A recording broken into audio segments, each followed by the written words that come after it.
Hi and welcome everyone. This is Harshit Bhardwaj, and here at the Gist of It podcast episode, we have wonderful guests from all over from Kentucky. Is it Kentucky? You're still at Kentucky? Kentucky, yeah. Kathy Rice, my all-time friend, writing buddy, confidante, long distance friend. We go back years and years. I can't even remember. So hi Kathy, welcome to the show. Welcome to the show. Hey, thank you. Thank you very much. I appreciate you having me on here. Yeah, it's an early morning there, isn't it? So we woke you up and straight to the cam. Yeah, pretty much. Pretty much. I did get my coffee. So I'm functioning. You're functioning. Yeah, you recently have had some health issues, which I keep assuring you to get over, which you will. I remember you as when you were writing your first book, right? The first of the series. And since then, you've written the series, 3 books already done. Books, they're completed. They're done. Yeah. They're done and dusted. And when you were writing the first book, you were absolutely not sure the way ahead, what's going to happen, how you'll write the next one, the cover and all that. So let's go back to that stage for a bit and tell me, you were a teacher, right? In the day that your day job is as a teacher, right? Special education. It's special education, and you're grown up kids, right? I'd hate to ask your age, not publicly. So you started writing pretty normally in the traditional sense, pretty late in your life. Is that right? Yeah, I waited until they were grown up and out of the way. So let's go back to the writing before you started to write the first book. Why did you start? What made you to start writing? I've always been very animated. I'm the youngest of 4 girls. They will tell you I'm a spoiled brat. I probably am. But they didn't have much to do with me. So I played by myself when I was a little girl. I had my trucks. I had my Barbie dolls. I was constantly having dialogue going through my head. And my sister, I never really liked to read that much. And my sister told me, she said, I'd like for you to go to an author event with me. So I did. And the authors were local authors, all of them from Kentucky.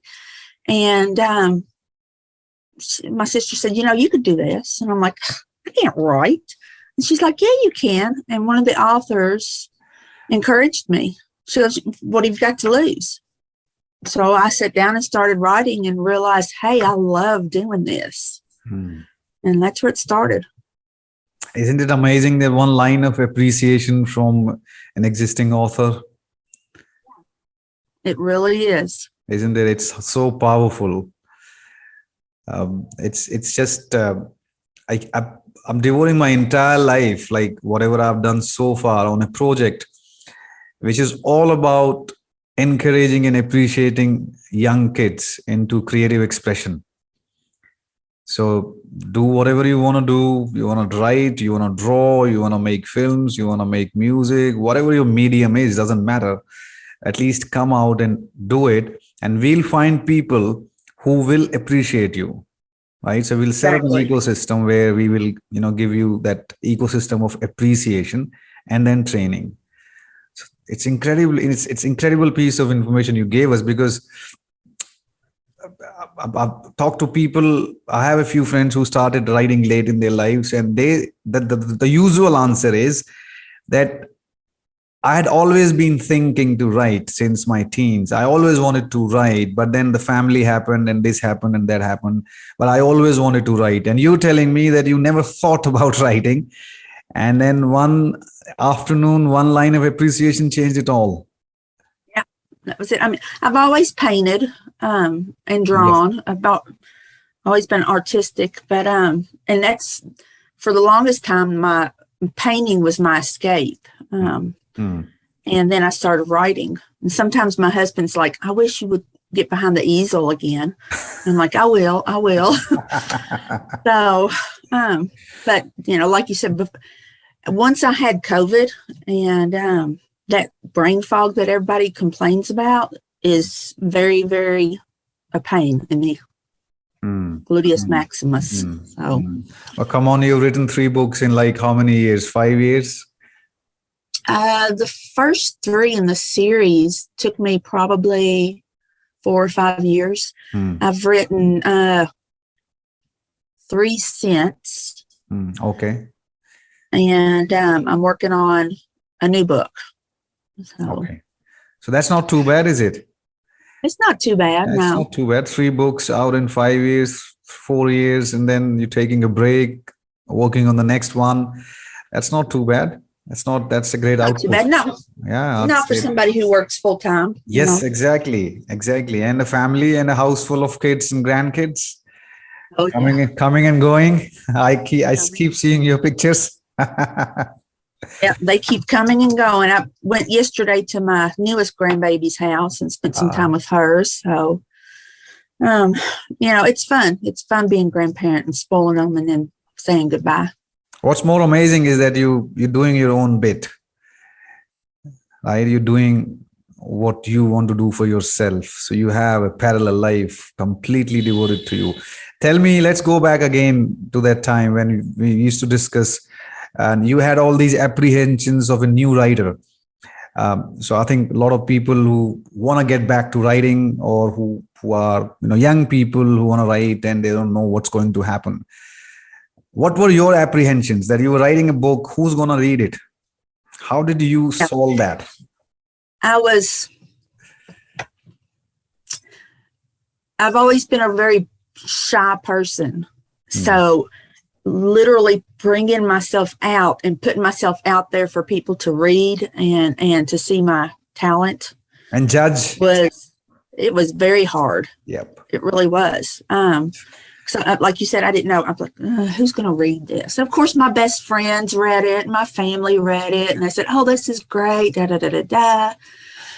But the first time a complete stranger read my work and fell in love with it, I was just like, I was so excited. I just couldn't believe it.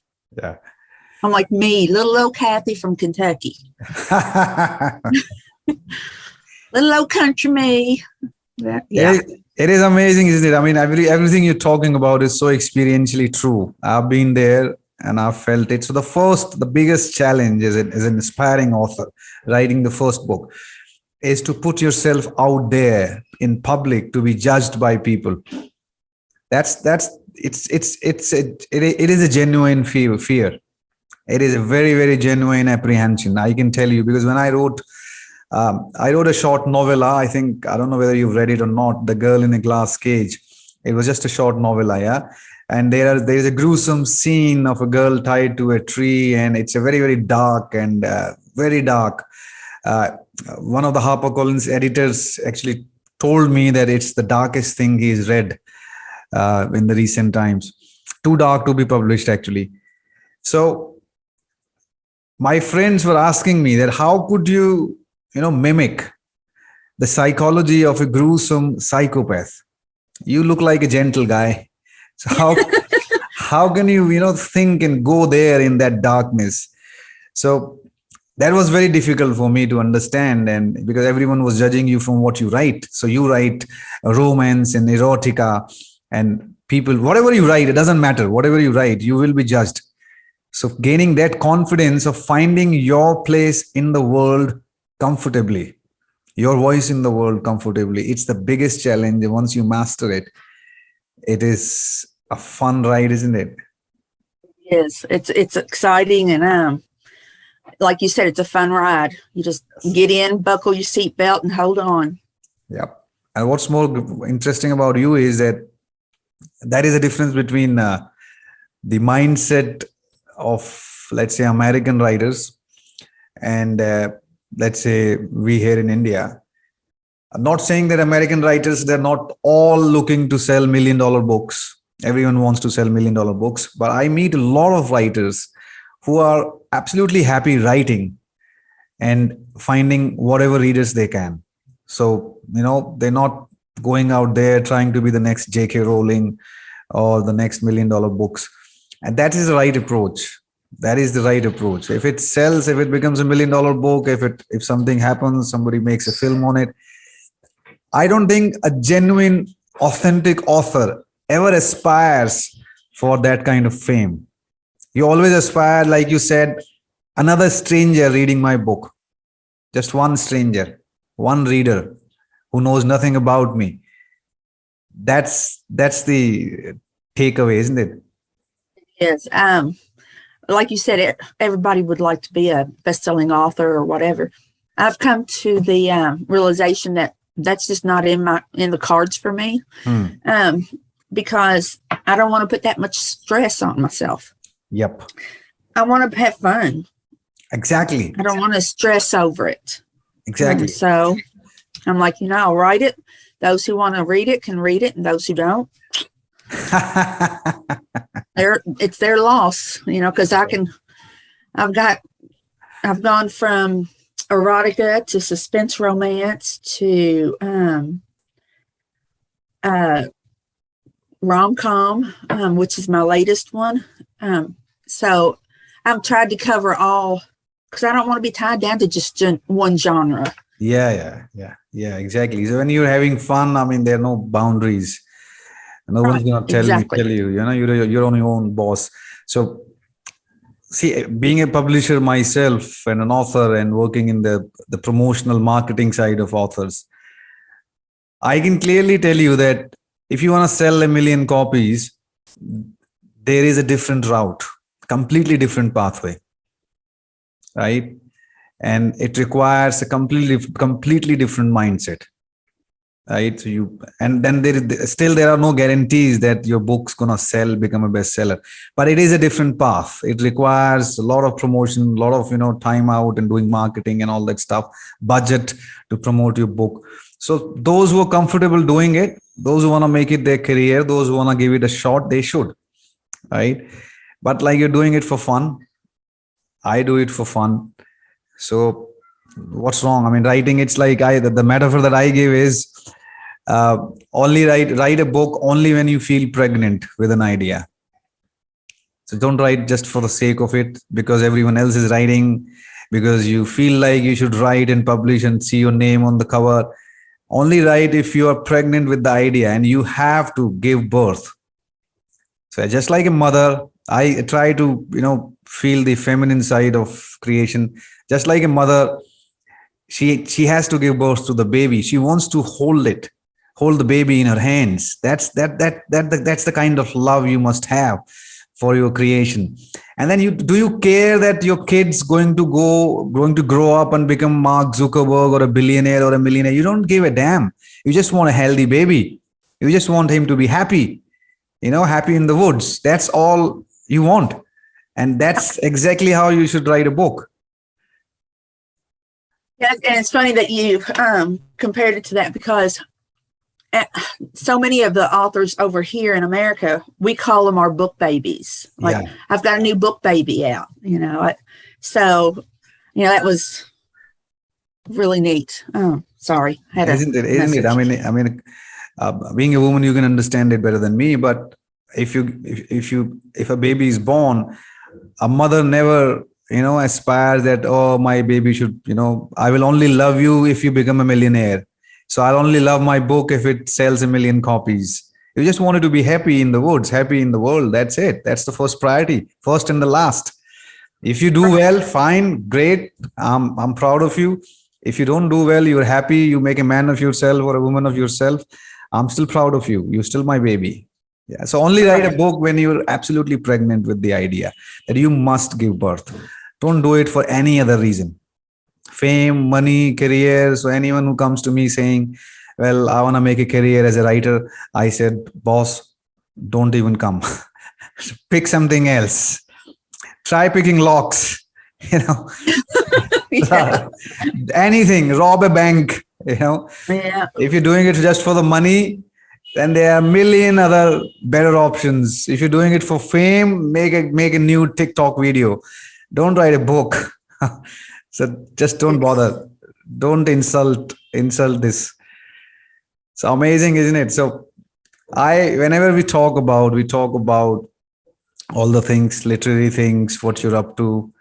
I keep telling you about our plans. Like we started this podcast to talk to wonderful people like you. And it so happened that when I started, I had no guest list.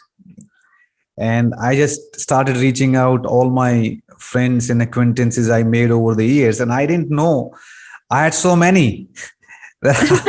I'm still like, I've still got a few. We've done 10 episodes and I've still got a lot of names to reach out to. And talking to people from across cultures, across countries, my Indian friends ask me, why don't you talk to Indians?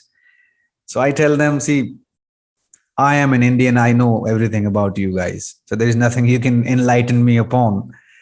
And so I would like, because I've lived in the West, so I would like to talk and discuss things with people in America and UK, and maybe help everyone here in India understand their perspective, right? Get out of the stereotypes. So for everyone who's watching, Casey is like, as I told everyone, you have grandkids, you have a wonderful family, you do a full-time job, and then on top of it, you write books. Writing a book in itself is a full-time stuff. So your life is, it's a full plate. So people in India always yes. wonder that, oh, Americans are, living a very cozy, comfortable, great life. Everything is sorted, everything is hunky dory, no problems. Far from it. It's the Not for same me, set of it's not. problems. It's the same set of problems everywhere, right? It's not. Nothing is different. And when I talk to you, I never feel like I'm talking to somebody who's probably, so far away, such a huge cultural difference. And I love your accent, by the way, the Kentucky accent. I always look forward to, to listen to it. And so I learned so much from you, and you give me a sense of perspective into the world. How much of I'm just hard work you're doing. You could just chill out, can't you? You can just put your feet up and chill out and have fun. But you still, I'm just me, you know. I've been going to an awful lot of author events, and I like to. I'm a people watcher, and I'm like sitting around watching people, and there's so many that they're so fake, you know. I'm like, just be yourself, you know. You don't have to put on like everybody else. Just be you, you know. So that's what I am. It's just me. You either like me or you don't. yeah. Once upon a time, I would have cared whether you liked me. Now I'm like, yeah, I don't care. Well, the need for external validation is a very big need. Trust me. Yeah. You are blessed if you don't need it. A lot of people in the world die for it. Yeah, Right? they do. Yeah. So And, I used to be one of those, but now I'm like, we've all been I'm there. 54 years old now. I'm like, I don't, I Yeah. did the best I can do. Yeah. You're just a few years older than me then. Yeah. Almost there. I'll just stop right here and wait until you catch up. Yes, please. No more birthdays for me. Yes, please. Just 15 more years. I'll be there. Well, so yeah, that point about authors being fake. Let's talk about that a bit more, because that is a very, very, very, very serious issue. People write for the wrong reasons. Then people are trying to achieve things unrealistic. And then they come across, there is a disalignment between who they are and what they're trying to do. And they end up spending a lot of money. I've seen like thousands and thousands of dollars, they're trying to do this and that, and everything is just, there is no harmony in what they are and what the book is. So I always talk about the book. Book is a part of you. Book is a piece of your thinking process. It's a piece of your soul. So when I read your book, I want to know more about you, not your fake self. I want to know more about Casey. I want to know, learn more about her. So the greatest piece of marketing advice I can give to any author is, as you said, be yourself. Now, how do you show your true self? You can just start writing blogs. Again, be yourself. Post on Instagram. Just be yourself. Show your life, who you are. Share your thoughts and ideas, because I'm really excited to hear an author's thoughts and ideas. Everyone is. So don't try to, be like someone or anyone else, because the only reason I'm interested in you or your book is I want to know about you, not a replica of J.K. Rowling or anyone else. That is the whole idea of a book, isn't it? If you just want to read stuff and look at nice girls and nice women, then you don't need to be an author to do that. You can be someone else. So when you're an author, it's a big responsibility to bear yourself in all honesty and own your ideas, own your thoughts, be who you are, and be confident that right or wrong, good or bad, ugly or whatever, this is what you are. And that's what I love about you. That's why I love you to bits. Oh, well. I was talking to an author a couple of weeks ago about she had gotten a bad review on her book, and it devastated her. And I told her, I said, don't let it devastate you. Don't let it affect you in a negative way. Use it to grow. I said, I mean, we've all had bad reviews. We've all had good reviews.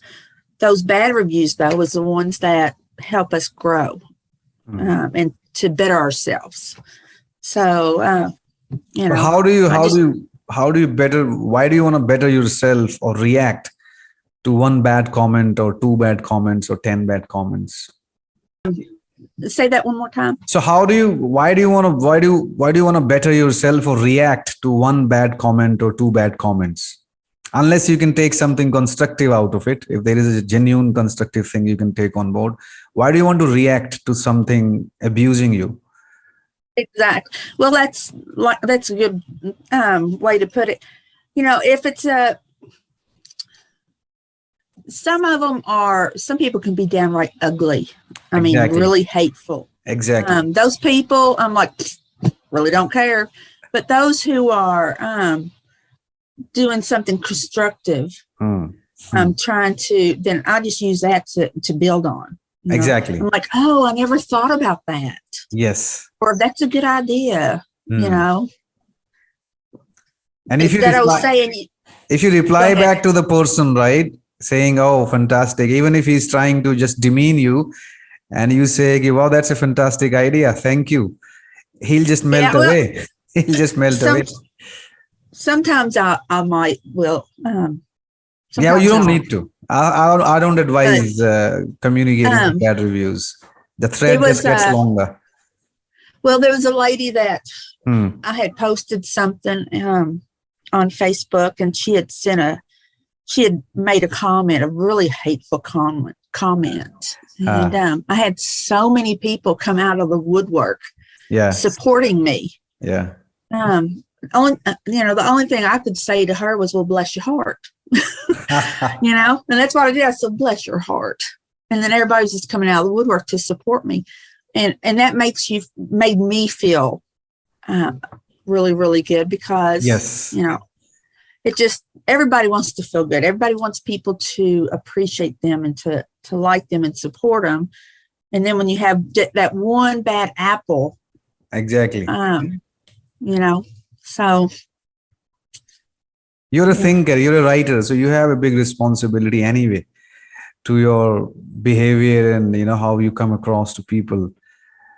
So I having said all that, but I can still understand how a bad comment can stick with you and hurt you, how you can't stop thinking about you.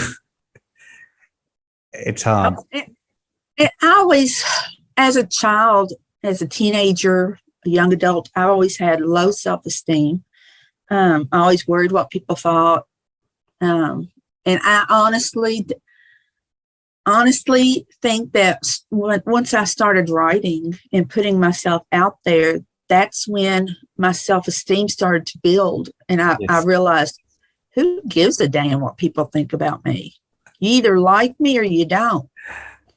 Exactly. So, My husband keeps saying, I can't believe you've come so far. He said, that quiet, meek little lady, and now look at you. And I'm like, well, I always say it's my mother's ghost. She's haunting me. She's coming out in me. You owned yourself. I think we talked about one of the hardest thing to becoming a writer, taking judgments, comments, feedbacks, and that all starts with your, as you said, rightly said, the self-esteem, how you think about yourself. So if you think really highly and you're confident of it, other people's reactions don't really matter. They would temporarily, of course, we are all humans, but they won't stick. And that all comes down to how you think of yourself. So that's the hardest thing. And that is why great authors are able to do, things, great things, able to say things that nobody else is willing to say, are able to do and say things that nobody else is willing to say. They don't care about the judgments. They don't care about the feedback. They don't care about how the history will remember them. They just say it because they're so confident of themselves, isn't it? So that's a great responsibility on an author, upon you. Well, I'm burdening your workload. So yes, anything else you'd like to tell your fellow authors, young kids, young aspiring kids? Always believe in yourself. Yep. That's the biggest thing. Once you can get over that hurdle of actually doing it, and then you can step back and watch how people react. That's the hardest part, like you said, is putting yourself out there. Yep. And being able to take the good with the bad and the ugly, because it's all in there. Yeah. All three. So, but don't give up. Never. If you don't try, you'll never know. Yeah. And what have you got to lose? What have you got to lose? That's it. Nothing. Amazing conversation. So this project I just mentioned to you about working with kids, giving them an ecosystem to write and help them to get better at writing. So I'm calling upon people from around the world, all my friends, authors in the creative industry. So I would like to send you an invite to that. I'll share you what we're doing. I'll send you a proposal and maybe you can be part of this. The whole idea is just this, that kids need some confidence from outside in the beginning, because young kids, we're talking about school kids, school as in until the age of 14. So we have school from, grade 12 is K-12 is 14 years, 13 years, 14 years, 15 years. So they are dependent upon validation from their teachers, from their parents, from their peer circle. And in all honesty, parents, teachers, and peer groups, they are not equipped or qualified to give them the right advice. Let's say about writing, unless one of the parents is a writer, right? The teachers, they are not the writers. They are not equipped or qualified to give that advice. And this is a problem the world over. Anywhere in the world, there are no writing guidances. There are no artistic guidances. Of course, there's going to be one or two art teachers in the schools. Okay, we have a painting teacher, we have an arts teacher. But let's say in India, there is one arts teacher to 5,000 students, right? One music teacher to 5,000 students. That's just a formality. So not going to do it. So we will barge in with our team, all writers, artists, painters, musicians, they're all there. If you want to compose a piece of music, give it a shot. These are the tools. Maybe you have it in you, maybe you don't. Who cares? Just give it a shot. If you like it, carry on. If you don't like it, try something else. Try filmmaking, try writing, right? And we are all here. So that's the idea. So I want to give this to the entire world, to the children of the world, and school by school. And hopefully, even if we are able to, get a handful of students to change their lives, that the job is done. There's so much negative in the world Yes, today, and our kids are faced with I so know. much. I know. I applaud you for everything you're doing. Yes, we're going to do it. We're going to do it. Thanks a lot for your time, Kathy. You're Casey. welcome. Thanks for seeing you. It's good seeing you again. It really Yes. is. Good seeing you after a long time. We gotta meet more often. But definitely, Yeah, definitely. definitely. I'll introduce you to the project and then we'll talk more often. Sounds good. I appreciate it. I look forward to reading your next book, script, manuscript, whenever that is ready. And I'll send it to you. Godspeed to finishing it and having a grand day today and the rest of this month, rest of this year, rest of the life. We are parting Ditto. as if I'm going to Mars and you're going to Venus. Right? Yeah, I'm actually going to go in there and grab a load of laundry and throw it in the washing machine. The mundane works. The day in the life of a woman. Like getting ready to do some laundry and do some research and Fantastic. try to get some writing done. Sounds like a good day. Good day out today. Nice day out. Yeah, Yeah. it's cloudy, but it's like I think it's going to be 80 degrees. That's all right. It's about 80 degrees here now. So I'm not too bad. I had to switch off my AC to cancel the sound. So you can see I'm sweating already. So I'm gonna go out and have a cup of tea. I'll see you next time. Thanks a lot for your time. I appreciate it. Take care. Thanks for your time, Kathy. Much love. Bye. Bye.